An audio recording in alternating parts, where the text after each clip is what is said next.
Alright guys, so today we are back onto Brave Souls. If you haven't already seen our first video of the day, we did react to the new Kenpachi gameplay reveal on Rebirth of Souls. But back over on Brave Souls, it's kind of a sentimental day, an emotional day, an end of an era, one could say, because these three quests right here, Inheritance Trials, Enriched Dropper Zone, and Inheritance Zone, are officially leaving after tonight's maintenance. When maintenance does end tomorrow morning, by the way, we will be live going over all the new stuff. So feel free to hop in and check out the update with us. But it is kind of crazy to think that, you know, 3 quests, more so 2 quests, Inheritance Zone specifically, and also Inheritance Trials, they've been with us for years. And this has been like the main form of co-op content when it came to farming your character's links level, right? Now, obviously, it being removed is for the best. It's being repackaged into a new quest. Instead of having to do these 3 particular quests, Inheritance Zone, Inheritance Trials, and also Enriched Dropper Zone, we're now all going to be in just one quest. So overall it is better for the game, but it is still sad to see, you know, pieces of content go away, especially ones that have been around for a very, very long time. So with it leaving, I wanted to do a few more quests in Inheritance Trials for good old times, using some of my favorite speed characters. And right now, in this case, they kind of had to end on a sour note, didn't they? It's like the final Inheritance Trials ever, and it's the human IT. Like, they just had to... We're sorry, because they didn't want to go out on a bang. They had to end out on an absolute sour note. One of the worst Inheritance Trials to date, just because of the enemies. But it's fine though, because right now it is a speed attribute only, so we get to use some really powerful characters. And it is kind of crazy to think that, you know, most of the attributes for Inheritance Trials have gotten really powerful characters besides the power attribute. You know, their last Super Linkster character was over, you know, like 8 months ago. It was the Valentine's Mishiro, who's not really that good. And she's also only a +5 Super Linkster potion character through her soul traits. Whereas every other character after her, even Aaroniero, who, let's be honest, right? I'm obviously liking this character, but he's not that good of a character.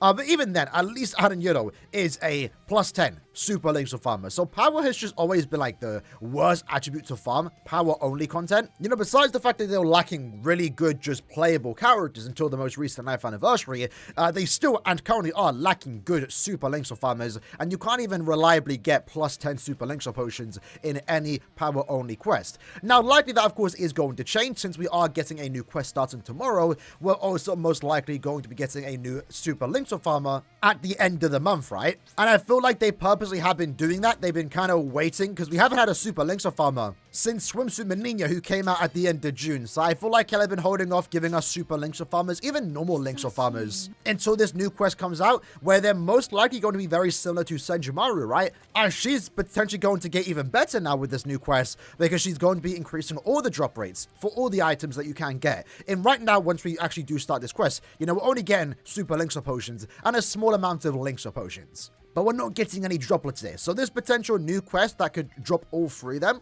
characters like Senjumaru are going to be the standard because you're increasing all the drop rate for all the items. And it's very likely, my expectation, that end of the month is going to give us a power character like Senjumaru, hopefully be even crazier, have these exact drops, but +10 Super Linkster potions and +10 normal Linkster potions, because that would be absolutely crazy. And on that topic too, I do believe power is next in line too, because we are about to get a new rotation of Super Linkster farmers. The Menina we just received was the final character that we were going to get in a current rotation, right? And for those that don't know what I mean by that, basically we're not going to get 2 speed Super Linkster farmers before we get a Super Linkster farmer in every attribute. So it kind of feels like power hasn't been getting any Super Linkster farmers, but they have been getting them. They've just been getting, for some reason, the short end of the stick again. Like I mentioned, Mashiro, right? Only +5 Super Linkster potions, whereas every other character, even mid-months that came out like a month after, had +10. And then, you know, our other, probably the best Super Linkster farmer for the power attribute is the Nelio character, right? The base Nelio more so. And she doesn't even have normal Linkster potions. So it's like every time we want to use a power character, it's like we're just nerfing ourselves. We can't get the other drops that other attributes are getting. And we're also not even clearing as fast as, for example, Senjumaru right now. Like, we're not even going super fast. We just did a casual run right there. But Senjumaru's damage output is absolutely crazy, right? And she kind of is like the standard, especially when it comes to 1000 G Blood War Super Linkster farmers. She has Frenzy +2, 100% more damage to enemies not afflicted by an ailment, and then also does go through Iron Skin. She's also immune to every stat summon, so she's like the perfect character to use in any inheritance trials because you never have to care about killer, you never have to care about the enemies you're going against or the status elements on the floor. And I guess to a certain extent, kind of have to be a tad bit careful on who they do that for, because in a way, like if you have Senjumaro, you're never going to need to pull for a new super links or farmer, or just farm it in general now. I guess we don't even have to specify super links or farmers, and droplet farmers, because now again, you're farming all of them in the same quest. Now you're just a farmer. I assume we will probably still get some farmers that give more droplets, more super links or potions and links or potions, but I think the standard going forward in the future, definitely in 2025, is the new farmers going to have all 3 of those drops. And right now, I believe I was getting 10 additional super links or potions, and this is what the drop rate is looking like. Now, I've already gone ahead and recorded some footage of all the quests that are leaving and being repackaged into new quests, so we can best compare tomorrow morning. Have the drop rates gotten better or worse? I'm kind of hoping they get better, alongside, again, the fact that they are combining all of them. Because right now, Inheritance Trials on average gives like 20 upwards to 30 super links or potions, and they hardly give any normal links or potions. So for this new upcoming quest, I would love to see super links or potions drop rate base be like 30, maybe range from 40. To be fair, the drop rate right now isn't too bad with super links or farmers, but links or potions need to be in the 40s upwards into the 60s because the amount you do need. Likewise with droplets, you're going to want to get like 40 base. That goes even higher. But you know what, even in a hypothetical situation, again, we will find out tomorrow morning, if they just basically combine all the drop rates, right? I believe Inheritance Zone does give around 40 base links or potions. Like I mentioned, super links or potions right now we get in the 20s. And then oh, hold on, we got hit there. My mistake, I forgot that one enemy has like a crazy activation time. And then in Rich Droplet Zone, right? That quest in particular has like 20 droplets, but then you can sometimes get more and you get other attributes.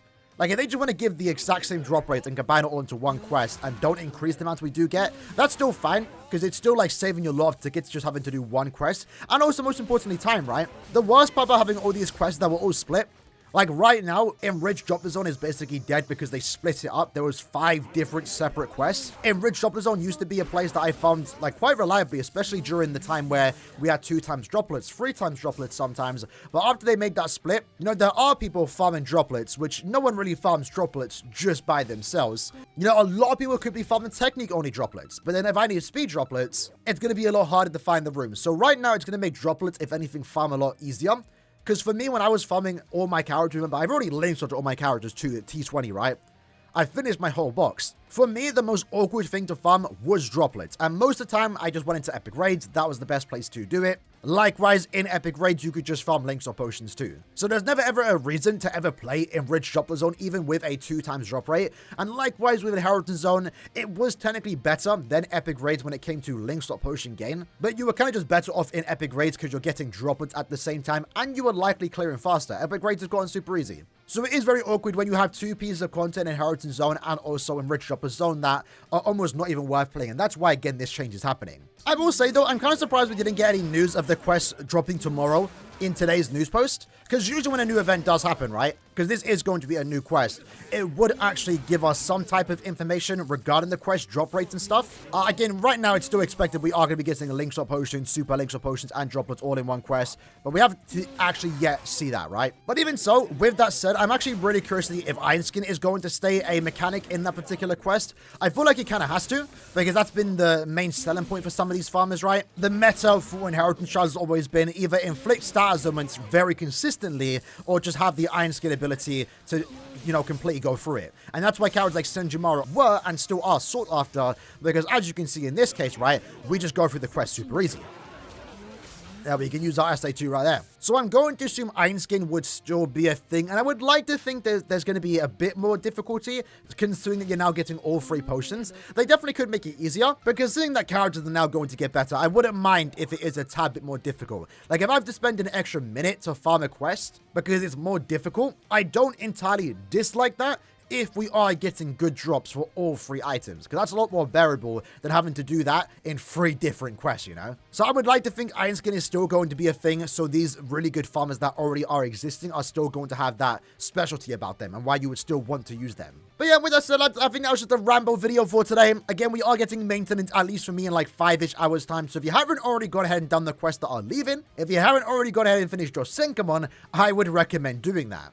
But yeah, never thought I'd see the day. I was actually kind of hoping for it though, that we would eventually get a quest that just combines all 3 items into one. It's for the betterment of the game and us, the players, right? But still, even having said that, I still kind of never thought we'd see the day where Inheritance Trials, Inheritance Zone, and Enrich Chopper Zone are leaving. Inheritance Zone in particular, I mean, this quest has been here since like 2017, 2016 even. It's been a while. It's been a while. One thing that I am looking forward to, I guess, since we are at the end, and we did speak about this in yesterday's stream, is the 2-time drop period. So as you can see right now, Enriched Chopper Zone does have 2 times droplets. Inheritance Zone occasionally has 2 times links or potions, but, you know, Inheritance Trials never had 2 times super links or potions. And I feel like it's kind of wasted that we never got that. That should have happened during big celebrations. But again, I think the hope now is in this new upcoming quest, since it is all free, I would love during big celebrations like end of year and anniversary, where it's just double drop rate for everything. Double droplets, double links or potions, double super links or potions. That would actually be very cool.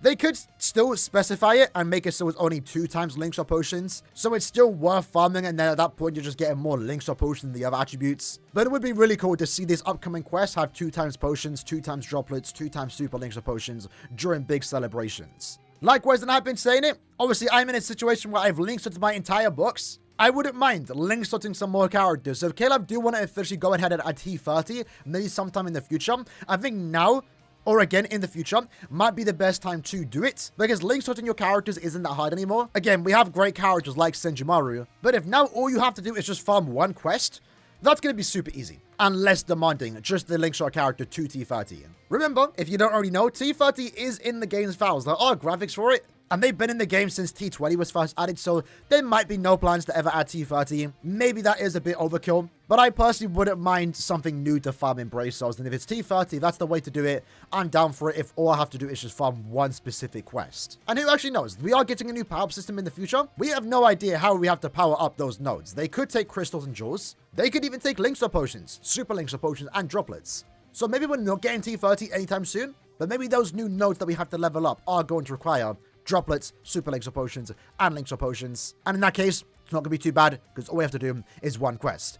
Either way, though, that's the video for today. Just a ramble, small, little, single-person podcast. I just want to talk about these events before they did leave, because, yeah, I think it's a big deal.